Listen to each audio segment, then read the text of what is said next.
এখানে আপনার হলো circular equivalent of rectangle duct for equal friction and air flow. এটা কি? এটা হলো সার্কুলার ইকুইভ্যালেন্ট। ফর ইনস্ট্যান্স আপনার কাছে চাইছি হলো $1। এখন আপনি আমাকে $1 দিলেন না। $1 না দিলে কয় ডলার দিবেন? টাকায় দিলে 125 টাকা দিলেন। তাহলে কি হলো? জিনিসটা ইকুইভ্যালেন্সি আসলো। তো সিমিলারলি আমরা হলো রাউন্ড ডাক্টের ইকুইভ্যালেন্ট ডাক্ট বের করার চেষ্টা করতেছি। আমি আসলে এটা আইপি ইউনিট আপনার দেখাতে চাই। এটা বইটা একটু বেশি বড় আইপির। হ্যাঁ, 21 নম্বর পাতায়।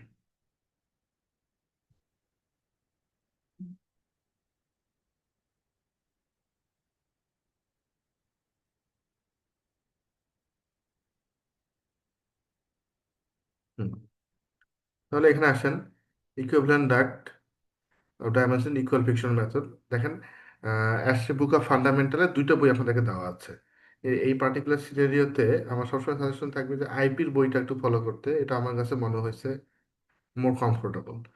আপনার কাছে এই সাইডও কমফোর্টেবল হতে পারে। ওটা চারটা আমাকে একটু ডিটেল মনে হয়েছে। ওকে, হোয়াট এভার। দেখেন, ইকুইভ্যালেন্ট রেক্টেঙ্গেল ডাক diameter for equal friction and air flow. তো এটা ইকুইভ্যালেন্ট আমরা বের করতেছি। আমাদের ডাক্টের সাইজ যদি 10 ইঞ্চি হয়, রাউন্ড ডাক্ট, তাহলে ইকুইভ্যালেন্ট রেক্টেঙ্গেল ডাক্টের সাইজ কত? কি কি অপশন আমার কাছে অ্যাভেলেবল আছে? স্টার্টিং উইথ এই চারটা কিভাবে আমরা দেখবো সেটাকে বলি। একটা রেক্টেঙ্গেল ডাক্টের কি হয়? দুটো সাইড থাকে, তাই না? সাইড এ, সাইড বি। তো আপনার এই পার্টিকুলার চার্টটা ইউজ করতে হলে একটা সাইড হলো সাইড বি, এটা হলো সাইড এ, আর এটা হলো আপনার এইখানে যে ডাটাগুলো দেওয়া আছে এগুলো হলো আপনার সাইড বি। ঠিক আছে, দুইটা সাইড ডাক্টের। এখন এটা বের করবো কিভাবে? আমরা আমরা তো রাউন্ড ডাক্টের সাইজ পারছি বের করতে। এই রাউন্ড ডাক্টের সাইজ ছিল আমার 10 ইঞ্চি। রাউন্ড ডাক্টের সাইজ 10 ইঞ্চি। এই ক্ষেত্রে আমার কাছে অ্যাভেলেবল অপশনগুলো কি কি আছে আসেন দেখি। অ্যাভেলেবল অপশন আছে 25 ইঞ্চি বাই 4 ইঞ্চির ডাক্ট। ঠিক আছে, অর্থাৎ এটা 4 ইঞ্চি, এটা হলো 25 ইঞ্চি।